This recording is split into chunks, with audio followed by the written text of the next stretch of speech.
দেখবেন আমাদের সমাজে কিছু মানুষ আছে যাদের আচার আচরণ দেখলেই বোঝা যায় মনে হয় তার কাছে ক্ষমতা, তার শক্তি, তার চেয়ার মনে হয় আজীবন সে বরাদ্দ করছে, বলে নাউজুবিল্লাহ।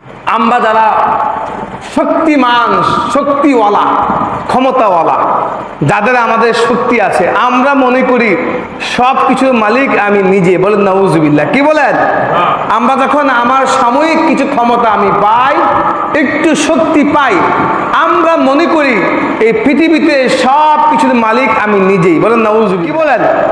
আপনি দেখবেন আপনার সমাজে একজন ভাইকে দেখবেন যখন সে সমাজকে নেতৃত্ব দেয়, তার কথাবার্তায় আচার আচরণে বোঝা যায় তার মতন পাওয়ারফুল লোক এই পৃথিবীতে আর কেউই।